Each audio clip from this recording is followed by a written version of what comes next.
ऐसे तो ऐसी साधनाएं आप जी कितना सुमन करते हो? कम से कम 500, 400, 1000 श्वास के जाप तो अवश्य ही करते होगे कम से कम।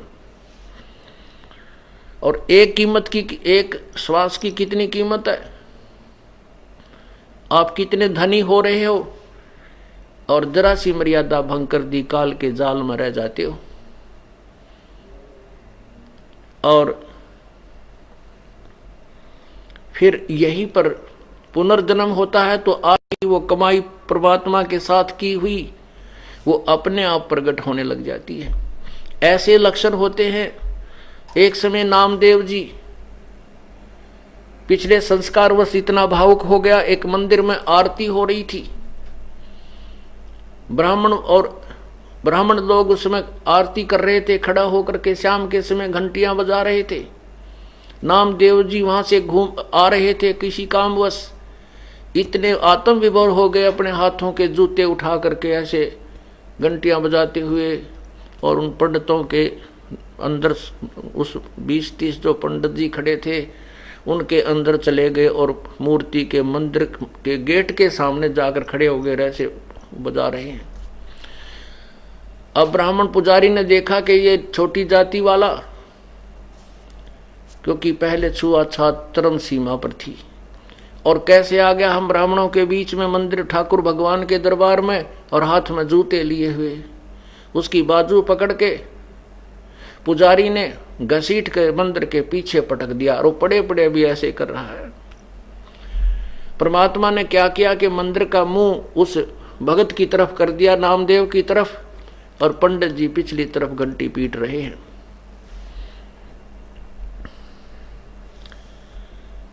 पुण्यात्माओं, यही परमात्मा कुछ समय के लिए अन्य वेश बनाकर ना जाने कहां प्रकट हो जाते हैं। आपने देखा होगा कि यहां एक संत रहते थे, लेकिन उनका ये नहीं मालूम, उन्हें कभी नहीं बताया वो कौन है, कहां से आए थे, कहां के रहने वाले थे। और संत से पहले लोग डरते बहुत थे, उसको ज्यादा छानबीन भी नहीं करते थे। ऐसे वो परमात्मा वहां प्रकट हुए, कबीर परमात्मा एक संत की वेशभूषा बना करके वहां रहने लगे। एक रंका और बंका नाम के पति पत्नी और साथ में उनकी एक पुत्री, वो तीनों परमात्मा के शिष्य हुए। परमात्मा ने उनका अंधेरा हटाया, तत्व ज्ञान समझाया, सतभक्ति पर लगाया। नामदेव जी ने भी उन्हीं का उपदेश लिया। परमात्मा ने उनकी सारी कहानी सुनाई कि बेटा ये तेरे पूर्व जन्म के संस्कार हैं, जिनसे तुम्हें भगवान छोटी मोटी सिद्धियां से चमत्कार हो रहे हैं। ये पूर्व जन्म की बैटरी चार्ज है, भविष्य की साधना तेरी ठीक नहीं है। तो शाम के समय अब गुरु भाई के घर पे गुरु बहन भाई चले ही जाते हैं। नामदेव जी अगले दिन सुबह सुबह उन रंका बंका के घर पे पहुंच गया। रंका बंका तो था नहीं, वो अपनी लकड़ी तोड़ने जंगल में गए हुए थे। उनकी बेटी थी और वो कोई औषधि पूछ करके किसी वैद्य से और पट्टी तैयार कर रही थी। नामदेव ने पूछा, बहन ये पट्टी किसके लिए, क्या कुछ हो गया, क्या माता जी को कुछ हो गया, पिताजी को हो गया? कहने लगी, नहीं रे भाई, गुरुदेव के हाथों का चोट लागी। और नामदेव तू बाज आ जा, भगवान को घना दुखी मत करा करे। वो सहम गया, भी क्या बात है, ये बेटी बहन क्यों कह रही है ऐसा, कि तू भगवान ने घना मत सताया करे, तेरे के सिर में दर्द था, वहां पहुंच गया उन पंडितों के बीच में है।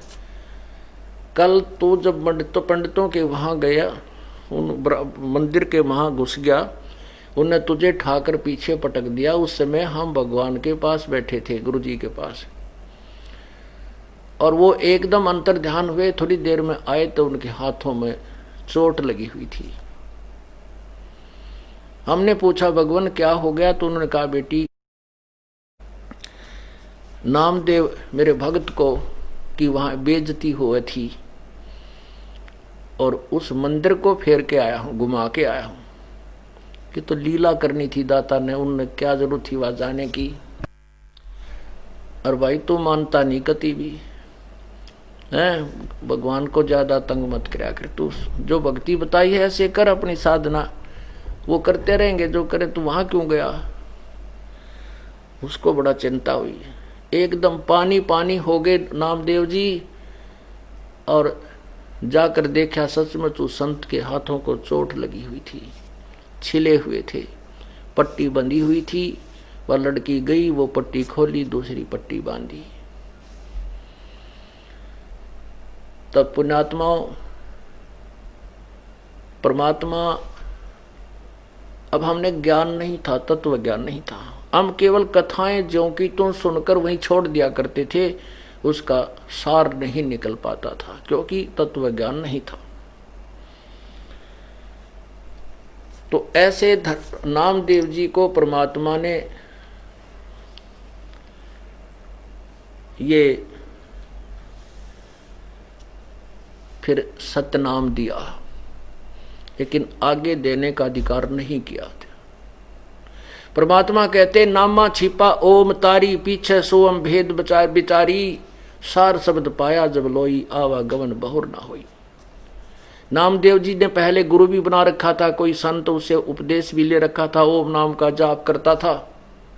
वो सोचता था कि तो तेरे इस ओम नाम के जाप से सब कुछ हो रहा है। परमात्मा ने पीछे फिर उसको वास्तविक ज्ञान दिया। नामा छिपा ओम तारी, नामदेव जी छिपा जाति के अंदर थे।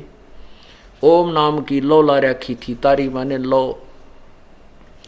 और पीछे जब सतगुरु मिले तो तत्व तब सो हम भेद विचारी, और फिर परमात्मा ने उनको सार शब्द दिया, तब उनका मोक्ष हुआ नामदेव जी का। नामा छिपा ओम तारी, पीछे सो हम भेद विचारी, सार शब्द पाया जद लोई, आवागमन बहुर ना होई।